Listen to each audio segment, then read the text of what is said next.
Добрый день, меня зовут Протасевич. Вчера я был задержан сотрудниками МВД в национальном аэропорту Минск. Сейчас я нахожусь в СИЗО номер 1 города.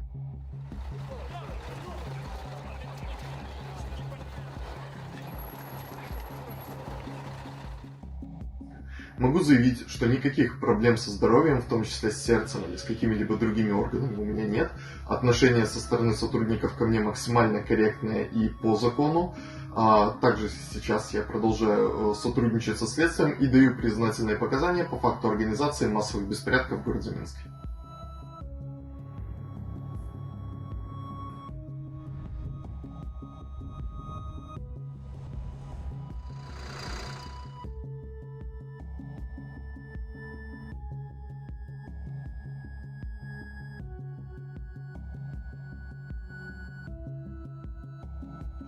Угрозу в воздушном пространстве, но при этом всегда готовы оказать помощь любому воздушному судну. Сразу доложили главе государства. По поручению президента в небо был...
Three people have been arrested in northern Italy in connection to the cable car disaster that claimed the lives of 14 people on Sunday.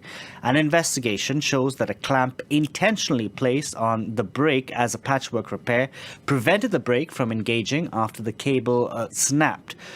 Prosecutors have opened an investigation into suspected involuntary manslaughter and negligence. Well, these three people, it's the owner of the Stresa Monterone cable car line, the company's director, as well as the operations chief.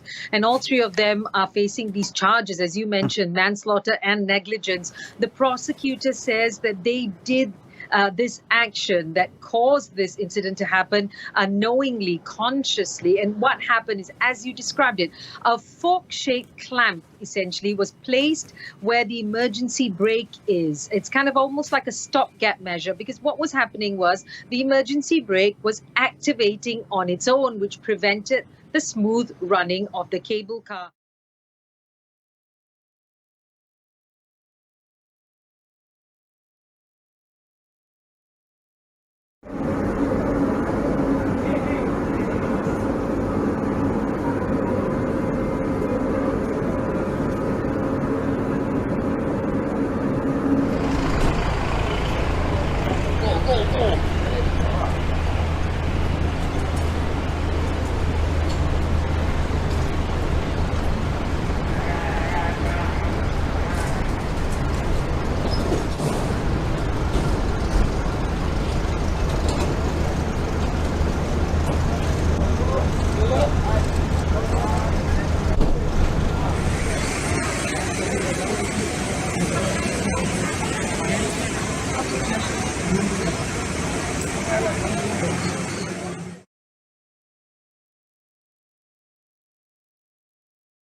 The dust has barely begun to settle in Goma following Saturday's volcanic eruption, and this is a community that's also been shaken every 10 to 15 minutes in the past couple of days by a series of powerful aftershocks. Experts have also been trying to abate the concerns raised by the appearance of two major cracks that run for several hundred meters, one near the city's main hospital, the other near the airport. Closer to Saturday's eruption in the village of Buen, locals pick through the molten rubble in the hope of retrieving some of their possessions. A handful of the thousands who've been displaced by this disaster have taken refuge in this church 30 kilometres from Goma. They have no proper beds, food is scarce, and some have lost children en route.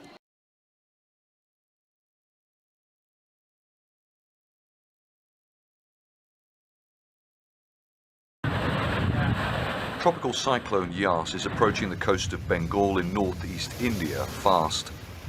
Meteorologists say very warm sea temperatures will intensify the storm's power in the coming hours. They say wind speeds could reach up to 150 kilometers an hour.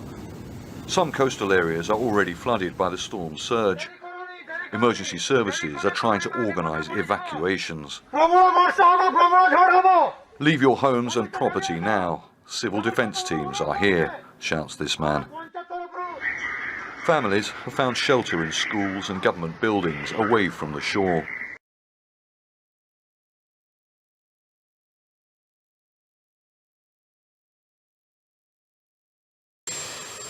Joe Biden, for the first time in his presidency, will meet face-to-face with Russian President Vladimir Putin in Geneva next month. The Kremlin and the White House on Tuesday both confirmed the summit's date, June 16th, and the sit-down comes amid sharp disputes over election interference, cyber attacks, human rights, and Ukraine. White House Press Secretary Jen Psaki. This is how diplomacy works. We don't meet with people only when we agree. It's actually important to meet with leaders when we have a range of disagreements, as we do with Russian leaders. The icy relations between the two leaders were on full display in March when Biden told ABC News he thought Putin was, quote, a killer. Does President Biden regret calling Vladimir Putin a killer? No, the president gave a direct answer to a direct question.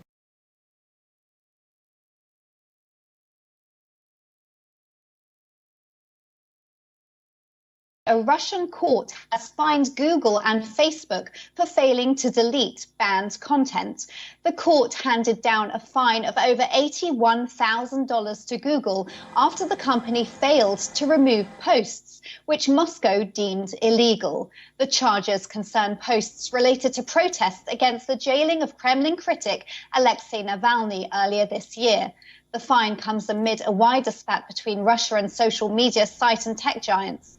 Earlier, the country's communications watchdog warned that Moscow could eventually slow down Google's traffic in the country if it failed to delete the prohibited content.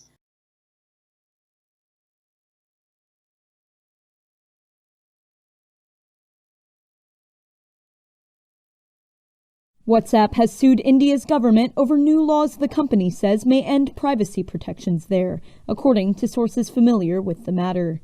The lawsuit, sources say, claims one of the laws violates privacy rights outlined in India's constitution. It requires social media companies to comply with authorities' demands to identify message senders or the first originator of information. While the law only requires WhatsApp to identify people credibly accused of wrongdoing, the company says it cannot do that alone in practice. To comply with the law, WhatsApp would be required to break its end-to-end encryption of messages, both for those who send them and those who receive them.